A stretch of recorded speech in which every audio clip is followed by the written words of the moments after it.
মাংস আমরা সবসময় ভুনা করে অথবা আলু দিয়ে একটু ঝোল ঝোল করে রান্না করে খেতে পছন্দ করি, তবে মাঝে মধ্যে একটু ডিফারেন্টভাবে রান্না করলে নিজের কাছেও ভালো লাগে খেতে আর পরিবারের সবার কাছেও ভালো লাগে। আসসালামু আলাইকুম ভিউয়ার্স, আজ আমি আপনাদেরকে দেখাবো রাঁধুনি রেডিমিক্স কালাভুনা মশলা দিয়ে কোনো ঝামেলা ছাড়া ঝটপট খাসির কালাভুনা রেসিপি। কালাভুনার জন্য এখানে আমি 1.5 কেজি খাসির মাংস নিয়েছি। 4টা তেজপাতা দিছি, 2টা কালো এলাচ আর 5-6টা সাদা এলাচ, 5-6টা লবঙ্গ, 4 টুকরা দারচিনি দিছি আর 2 টেবিল চামচ সয়া সস, 2 চামচ আদা বাটা, 2 চামচ রসুন বাটা, 1 চামচ টমেটো সস। আর এখানে কালাভুনার জন্য আমি রাঁধুনি রেডিমিক্স কালাভুনা মশলাটা ইউজ করব। এই প্যাকেটের মশলাটা 2 কেজি মাংসের জন্য, যেহেতু আমি 1.5 কেজি মাংস রান্না করতেছি এর জন্য আমি 4 ভাগের 1 ভাগ মশলা রেখে দিই আর 3 ভাগ মশলা ইউজ করব। এখানে 2টা প্যাকেট থাকে, একটা প্যাকেট হলো আপনার মাংসটা সেদ্ধ হয়ে গেলে তখন হচ্ছে ইউজ করতে হয়। এখানে মেজারমেন্ট কাপের 1 কাপ থেকে একটু কম আমি সরিষার তেল ইউজ করলাম, স্বাদমতো লবণ দিলাম। আমি রান্নাটা পুরা সরিষার তেল দিয়ে করব, কারণ হচ্ছে কালাভুনাটা সরিষার তেল দিয়ে মজা হয়। সবগুলো মশলা মাংসের সাথে খুব ভালোভাবে মিক্স করে নিতে হবে। এই যে দেখেন আমি কি সুন্দর করে মিক্স করে নিলাম। এবার হচ্ছে আমি 1 কাপ পরিমাণ পেঁয়াজ কুচি দিয়ে দিলাম। পেঁয়াজ কুচিটা দিয়েও খুব ভালোভাবে মিক্স করে নিতে হবে। মিক্স করে নিয়ে তারপরে হচ্ছে রান্নাটা বসিয়ে দেবো। আমি এখানে একদম সামান্য পানি ইউজ করব। মাংসটা কিন্তু মশলার সাথে খুব ভালোভাবে মাখিয়ে নিতে হবে। আর এখানে আমি খুব সামান্য পানি ইউজ করব। এই যে দেখেন একদম সামান্য পানি ইউজ করব। প্রথমে আমি 10-15 মিনিট হাই হিটে রেখে ঢাকনা দিয়ে ঢেকে রান্না করব।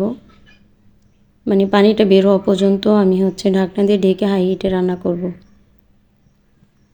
যে একটু পর পর আমি ঢাকনা খুলে নেড়ে চেড়ে দিচ্ছি। আপনারা সেমভাবেই রান্না করবেন, আর নয় কিন্তু নিচে পড়ে যাওয়ার সম্ভাবনা থাকবে।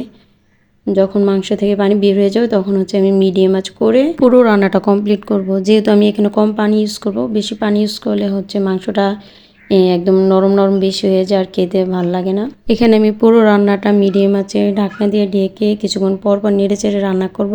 আর আমি এখানে পুরো রান্নাটাই মেজারমেন্ট কাপের 1 কাপ পানি ইউজ করছি। এখানে কালাভুনাটা রান্না করতে আমার 1.5 ঘন্টা প্লাস টাইম লাগছে। কালাভুনাটা খেতে কিন্তু অনেক টেস্ট। এটা হচ্ছে আপনারা রুটি, পরোটা অথবা সাদা পোলাওর সাথেও খেতে পারেন, তাতেও ভীষণ মজা লাগবে।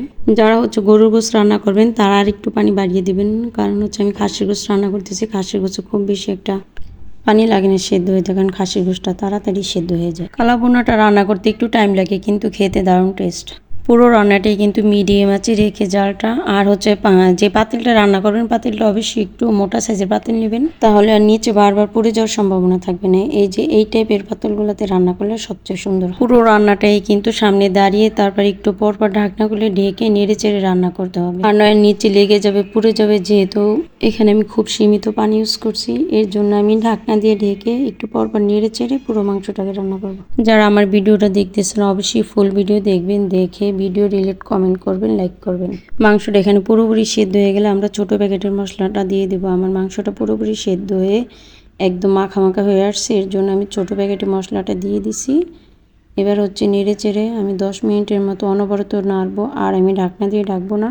ছোট প্যাকেটের মশলাটা দেওয়ার পর আমি 10-15 মিনিট রান্না করে নিব। এরপর হচ্ছে আমি মাংসটাকে বাগার দিয়ে দিব। মশলাটা দেওয়ার পর হচ্ছে আপনার কালাভুনার কালারটা আসে, আর ফোড়নটা তো আপনার মাস্ট বি দিতে হবে। এই যে দেখেন আমার একদম ফোড়নটা দিলে আপনার কালাভুনার টেস্ট হয়। মাংসটা নামানোর কমপক্ষে 20 মিনিট আগে ফোড়ন দিতে হবে। এই যে এরকম একটু মাখা মাখা থাকতেই আপনার ফোড়নটা দিতে হবে।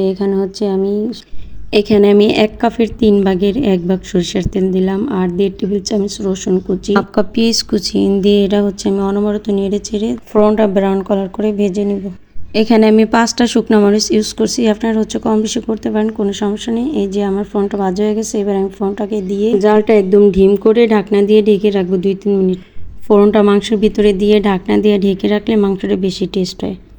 এই যে দেখেন আমি এবার হচ্ছে অনবরত নেড়ে চেড়ে মাংসটাকে একদম কালো কালো করে নিব। ভাজা ভাজা হয়ে আসলে তারপরে হচ্ছে আমি নামিয়ে ফেলবো। এবার হচ্ছে আস্তে আস্তে কালারটা আসবে। বাগার দেওয়ার পর আস্তে আস্তে নাড়তে থাকবেন, তাহলে কালারটা চলে আসবে। যে দেখেন কি সুন্দর একটা কালার আসছে, জলটা শুকিয়ে একদম ভাজা ভাজা হয়ে গেছে আর কালাভুনার কালারটা চলে আসছে। যে দেখেন আমার কালাভুনাটা রান্না করা কমপ্লিট হয়ে গেছে। ভিডিও ভালো লাগলে অবশ্যই ভিডিও দেখে লাইক কমেন্ট শেয়ার করবেন। এবার হচ্ছে নামানোর কিছুক্ষণ আগে আমি কিউব করে কেটে রাখা 1 কাপ পেঁয়াজ কুচি দিয়ে দিলাম। যে পেঁয়াজ কুচিটা দিয়ে আমি 2-3 মিনিট রান্না করে নেব, পেঁয়াজ কুচিটা সেদ্ধ পর্যন্ত। তারপর হচ্ছে আমি নামিয়ে ফেলবো। যে একদম ভাজা ভাজা হয়ে গেছে। যেটা দেখতেছেন ওটা কিন্তু কোনো মানে মশলা না, মশলাটা একদম এটা হচ্ছে তেল। নামানোর পরে এই তেলটুকুও মিশে যাবে মাংসের সাথে।